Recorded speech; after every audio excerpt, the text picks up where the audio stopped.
You know how people say cats are weird? Little furry agents of chaos, obsessed with cardboard boxes and knocking things off tables? Yeah, mine too. Jasper. He's a sleek black cat, mostly affectionate, loves tuna, hates the vacuum cleaner. Pretty standard. Except for one thing. One incredibly specific, unsettlingly precise thing.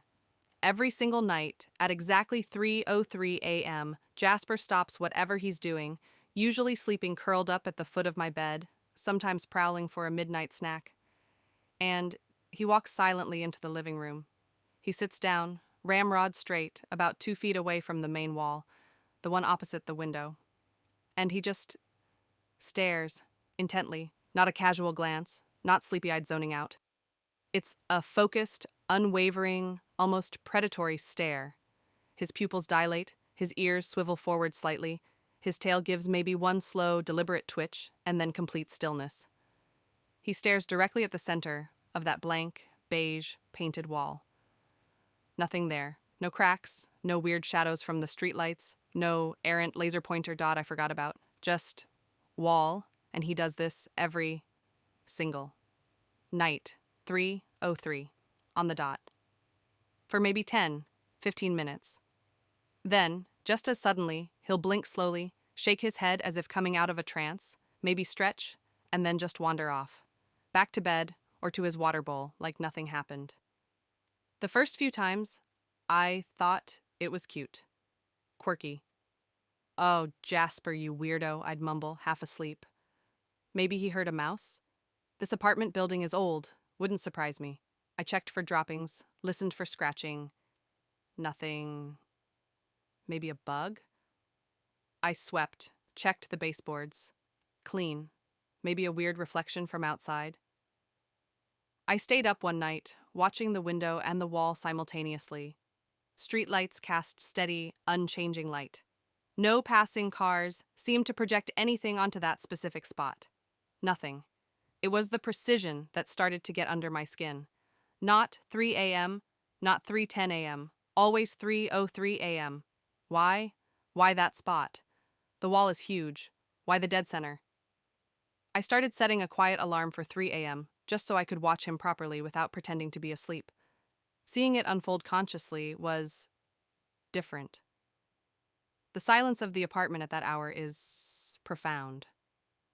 You hear the hum of the fridge, the distant groan of pipes, maybe sirens miles away, and then Jasper's soft paw steps on the floorboards. The deliberate way he sits. The sheer intensity in his gaze. It felt less like he was seeing something and more like he was waiting for something, or maybe holding something at bay. He never made a sound.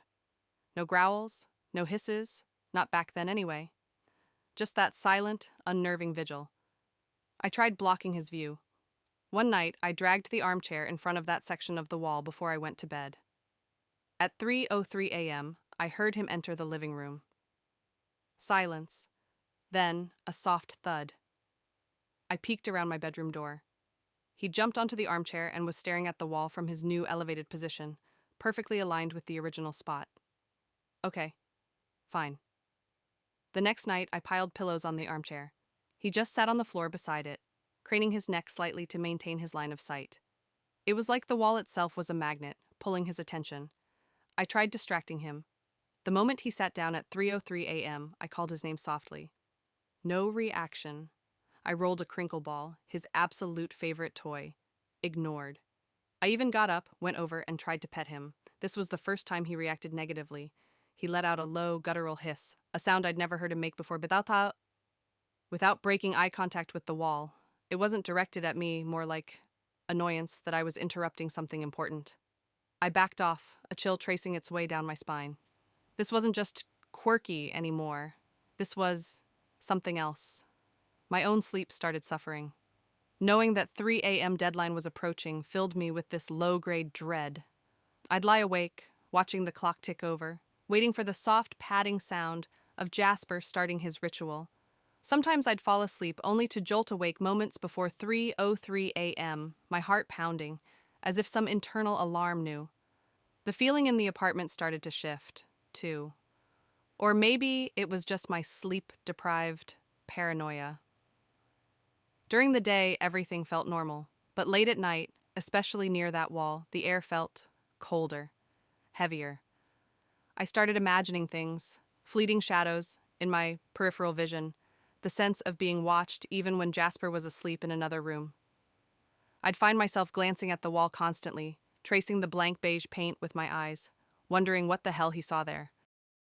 I decided to do some digging. I live in a pre-war building, lots of history, lots of tenant turnover. I tried asking my neighbor, Mrs. Petrovich, an elderly woman who'd lived here for decades. She was friendly but tight-lipped about the building's past. When I casually mentioned my cat staring at the wall, her smile tightened almost imperceptibly. "Ah, cats," she said, waving a dismissive hand. "They see things we don't.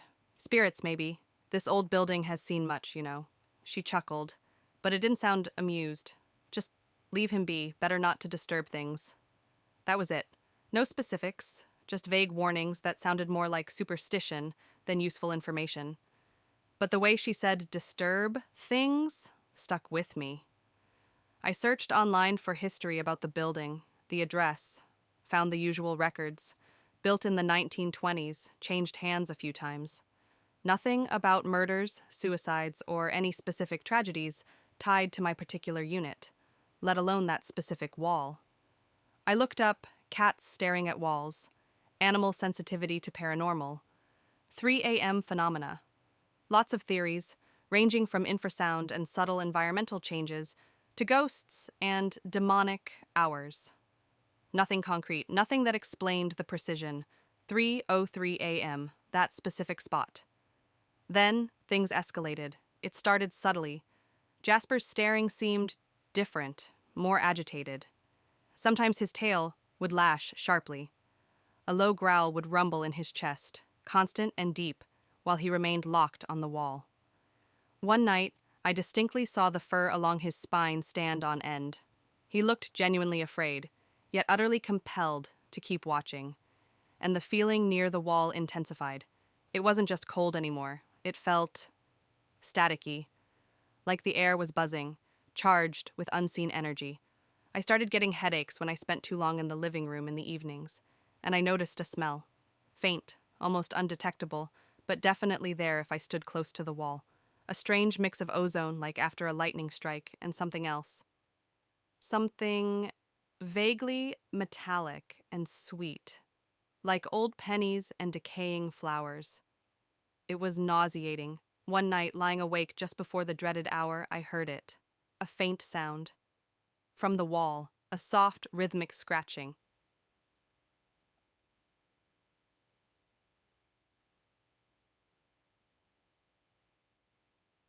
My blood ran cold. Mice? Rats? Bigger than I thought? I listened, holding my breath. It lasted maybe 30 seconds, then stopped. My logical brain screamed, pipes settling, or neighbor, but it sounded too close. Too deliberate. And it was coming from the exact spot Jasper stared at. At 3:03 a.m. sharp, Jasper padded into the room. He sat. He stared. But this time his head was cocked slightly, as if listening intently.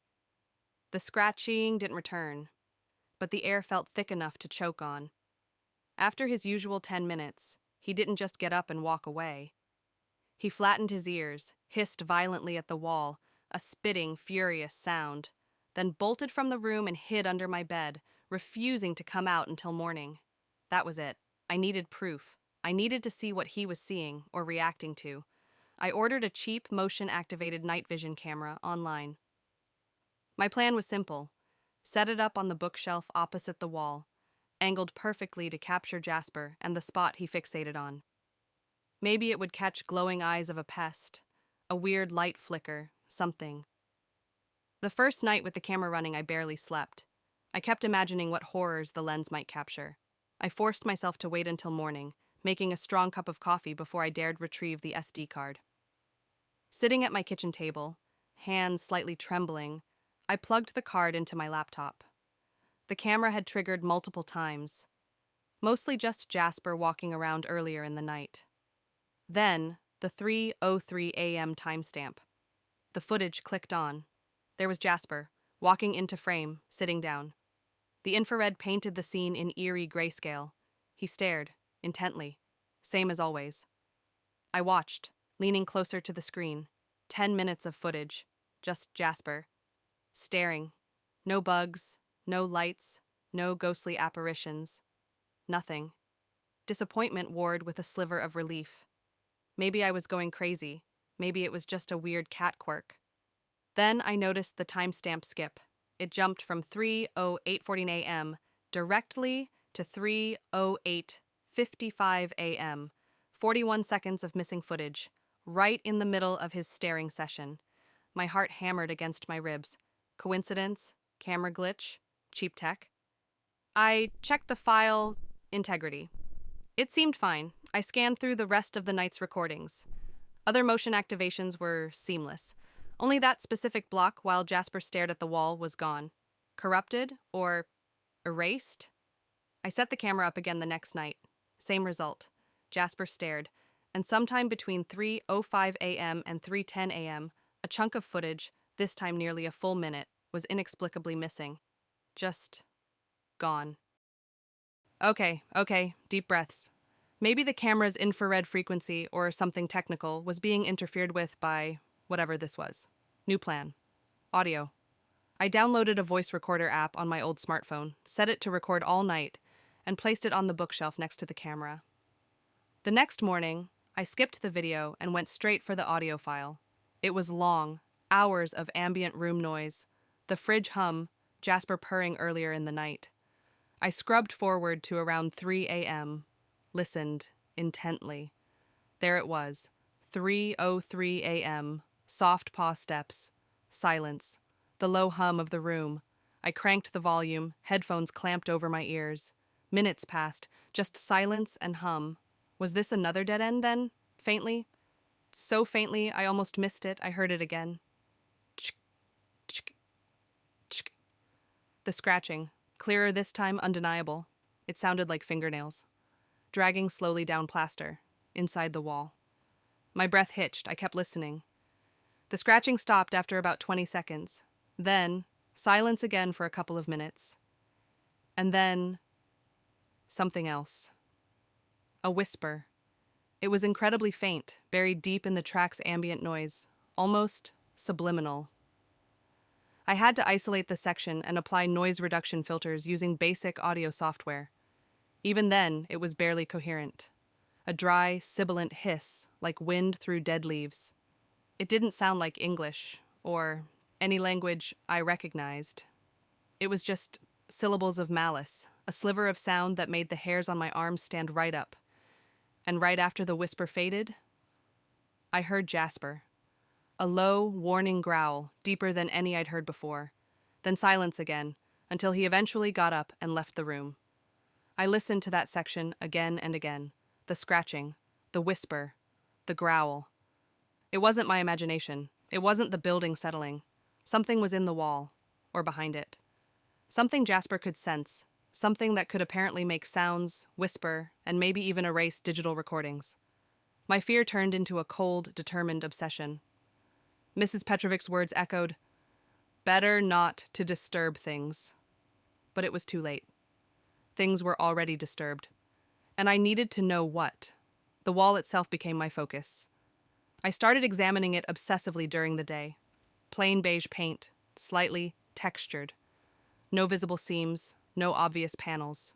I ran my hands over it, mostly cool and smooth, except for that central spot, Jasper's spot.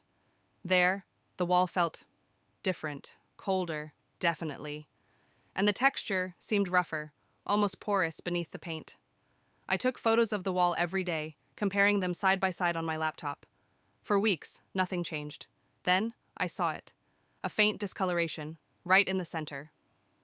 A patch, roughly circular, maybe a foot in diameter, was slightly darker than the surrounding paint. Like a persistent damp spot, but the wall felt bone dry. Over the next few days, the spot darkened, becoming more noticeable. It looked bruised, and within that bruised circle, hairline cracks started appearing, tiny fissures spiderwebbing out from a central point. They weren't random. They seemed to form a pattern, though I couldn't decipher it. The smell got stronger, too. that cloying, metallic sweet decay mixed with ozone. It clung to the air in the living room now, a constant, unpleasant reminder. One night, fueled by morbid curiosity and a distinct lack of sleep, I decided to touch it. At 3:03 a.m., I crept into the living room just as Jasper took his position. The air crackled. The cold emanating from the wall was palpable now. Jasper was rigid, emitting a barely audible, high-pitched whine. Ignoring the tremor in my hand, ignoring every instinct screaming at me to run, I reached out. My fingers brushed the center of the discolored, cracked patch. Ice. It felt like touching a block of dry ice, burning cold, seeping instantly into my skin. But worse than the cold was the vibration. A deep, resonant thrumming, like a massive engine idling far below, vibrating not just the wall, but the bones in my arm. And then, the brief, unmistakable sensation of something pressing back from the other side. Gentle, almost exploratory, like unseen fingers brushing against mine through the plaster. I snatched my hand back as if burned, stumbling away, gasping. Jasper let out a terrifying yowl and launched himself, not at the wall, but at me, hissing and swatting before bolting under the sofa. I scrambled back to my bedroom, heart trying to beat its way out of my chest, slammed the door, and wedged a chair under the knob. I didn't sleep. I just sat there, staring at the door, listening to the silence, feeling the phantom cold on my fingertips, the memory of that impossible pressure. Whatever was in the wall knew I was there. It had acknowledged me. There was no going back now. Dismissal wasn't an option. Ignoring it wasn't an option. Moving out? Maybe. But what if it was connected to the building, or worse, somehow connected to me now, and honestly, a terrifying, consuming curiosity had taken root alongside the fear. I had to know what was inside. The next day, armed with a utility knife and a putty knife, I approached the wall like a surgeon approaching a patient. Jasper watched me from the hallway, eyes wide, tail tucked low. He didn't come closer. My hands shook as I made the first cut into the paint over the discolored patch. The paint flaked away easily. Beneath it, the plaster was indeed darker, damper looking, and the cracks were more pronounced. I carefully scraped away layers of paint, revealing more of the cracked plaster underneath. Then my knife hit something different. Not plaster. Wood? No, harder. I scraped more aggressively. The outline began to emerge. It wasn't just cracks in the plaster, it was carving, symbols, deeply etched into the plaster, forming concentric circles around the very center. They weren't letters, not any symbols I recognized. Sharp, angular, geometric shapes, mixed with flowing, unsettling curves. They seemed wrong. Looking at them made my eyes hurt, my head swim, and beneath the carved plaster, there was something else. A different color. Dark wood. I used the putty knife, wedging it into one of the larger cracks near the center and prying gently. A chunk of carved plaster came loose, crumbling into dust and revealing what lay beneath. Dark, stained wood, rough-hewn planks. It looked like an old door, or part of one, plastered and painted over. Sealed shut. Hidden. My breath caught in my throat. Why seal a door inside a wall? I worked faster now, chipping away more plaster, exposing more of the wood. It was definitely some kind of sealed doorway, maybe 3 feet wide, going from floor to about chest height. The wood itself felt ancient, cold, and strangely saturated, like it had absorbed moisture or something else, over decades. The carvings in the plaster seemed to align with markings burned or gouged into the wood itself. This wasn't just covered up, it was deliberately, perhaps ritually, sealed. Near the center of the wooden planks, right where my hand had felt the cold. Right where Jasper stared, there was a small dark hole, like an old keyhole or a peephole, plugged crudely with hardened putty or wax. My heart pounded. This was it. The source. The focus. What was behind this hidden door? Why was it sealed with symbols? Why did it emanate cold and that awful smell? Why did it wake up at 3:03 a.m.? I needed to see. Finding a drill bit, my hands slick with nervous sweat, I carefully drilled into the plug, filling the small hole. It crumbled easily, ancient and brittle. Dust puffed out, carrying that same sickeningly sweet, metallic scent, stronger now, making me gag. I cleared the opening. It was about an inch in diameter, a peephole, looking into... what? Blackness? I hesitated. Every horror movie trope screamed at me not to look. Every shred of self-preservation urged me to stop, to call someone, anyone. But the curiosity, the need to understand the source of the nightly terror Jasper endured, the thing that had invaded my home and my sanity, was overwhelming. Jasper, still in the hallway, let out a long, mournful howl. Taking a shaky breath, I leaned forward, closed one eye, and pressed the other to the newly opened hole. At first, just darkness. Pitch black, absolute void. My eyes struggled to adjust. Was it an empty space? A crawl space between walls? Then... shapes began to resolve. Not a space. It was shallow. The wooden planks were maybe only a few inches thick. Behind them was... more wall? Number. It was something else. Textures. Pale, overlapping forms. Curves and shadows. It took my brain a few agonizing seconds to interpret the image, distorted by the small aperture and the darkness. It wasn't a space. It was an object. Or objects. Pressed right up against the back of the wooden planks. Pale, smooth curves. Small, rounded shapes. Arranged, stacked almost. Like fingers. Dozens of tiny, pale, porcelain fingers, interwoven, reaching. Part of a jumbled pile of doll parts. Limbs, torsos, and vacant staring heads all crammed tightly into the shallow recess behind the wood. An old porcelain doll collection, disassembled and sealed into the wall. But that wasn't the source of the cold. That wasn't what whispered. My eye adjusted more. Behind the tangle of doll parts, deeper in the small cavity, something else rested. Something dark and leathery. A small, bound book.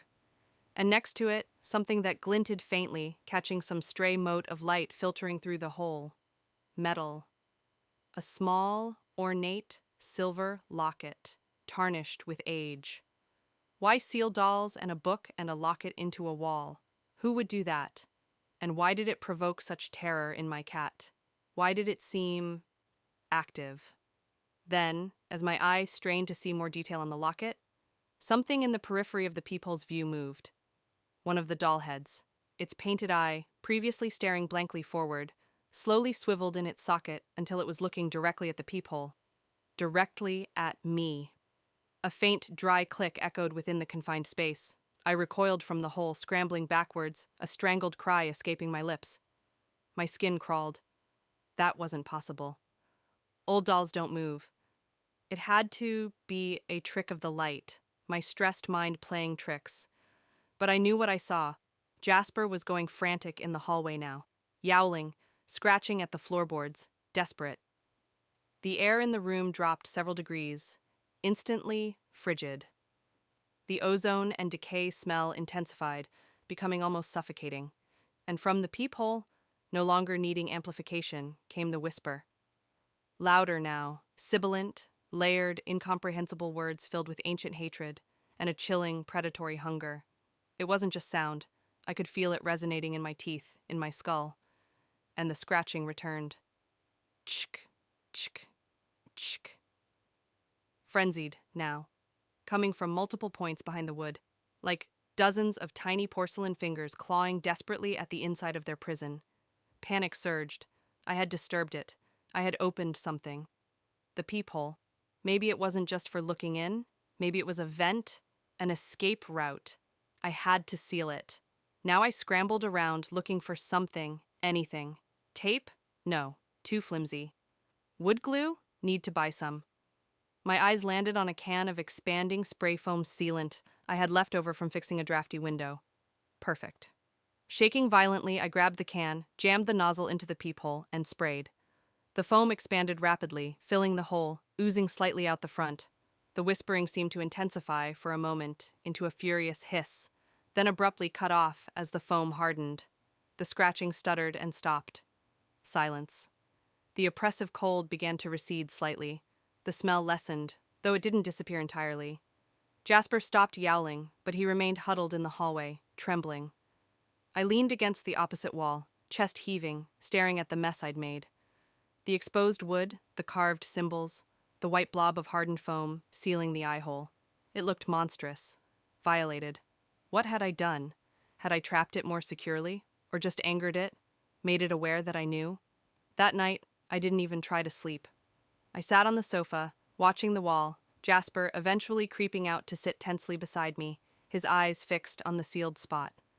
3 a.m. arrived. 3:01, 3:02. At exactly 3:03 a.m., the familiar cold descended. But it was muted, less intense than before the foam. Jasper tensed, a low growl rumbling in his chest, but he didn't stare with the same frantic intensity. He seemed wary, listening, but not compelled. No scratching, no whispers. After 15 minutes, the cold faded completely. Jasper relaxed slightly, blinked, and looked at me, rubbing his head against my arm, purring softly. Something he hadn't done near this time for months. Relief washed over me, so potent it almost brought me to tears. Had I fixed it? Had simply sealing the hole been enough, containing whatever influence seeped out? The next few nights were the same. A faint chill at 3:03 a.m., Jasper noticeably tense, but not entranced. Then nothing. The discoloration on the wall seemed to fade slightly. The smell remained, but faintly, like a bad memory. I started to believe it was over. I bought plaster and paint, planning to repair the wall, to hide the ugly scar and the sealed wooden door, to pretend none of this ever happened. Maybe ignorance had been bliss, but one detail gnawed at me. The dolls, the book, the locket. Why were they there? Who put them there, and why seal them with those symbols? What tragedy was hidden in my apartment wall? Against my better judgment, I started researching again, but differently this time. Not just the building, but specific types of old dolls, local folklore about sealed objects, binding rituals. I looked into the history of previous tenants, trying to find names, dates. It took weeks of obsessive searching through old city archives, digitized newspapers, and obscure genealogy sites. But I found her, a name connected to my apartment unit back in the late 1930s, Alara, a young woman who had lived here alone. The newspaper archives mentioned her briefly, a missing person case, eventually gone cold. She disappeared without a trace from this very apartment, no forced entry, belongings mostly left behind. She just vanished. And there was one more detail, buried in a society gossip column from the year before she disappeared. Alara was known for her extensive, perhaps obsessive, collection of antique porcelain dolls. My blood turned to ice water. They weren't just random dolls in the wall. They were hers, her collection, sealed away. But where was Alara? The implication was horrifying. Was she sealed in there with them? No, the space was too small. Unless the book, the locket, the dolls weren't just her belongings. Unless they were part of some ritual, something to bind her spirit, or something she was trying to bind.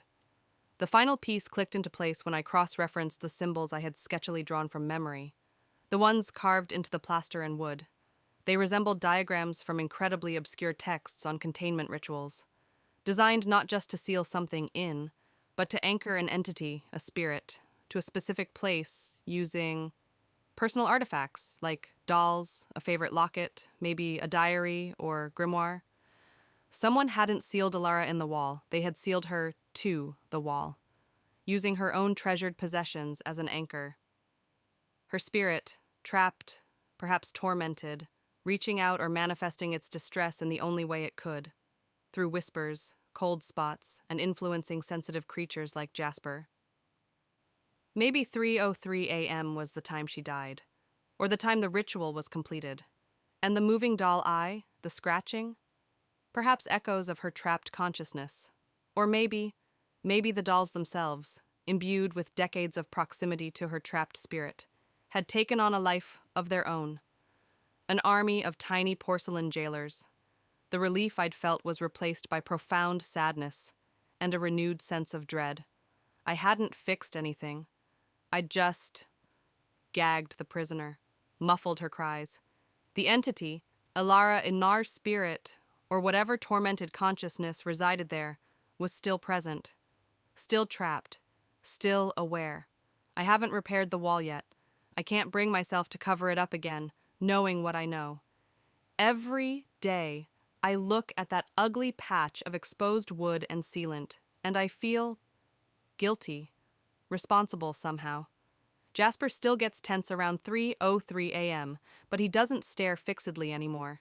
Instead, he often comes to sit with me wherever I am, pressing close, purring nervously, as if he knows I know and we're in this together.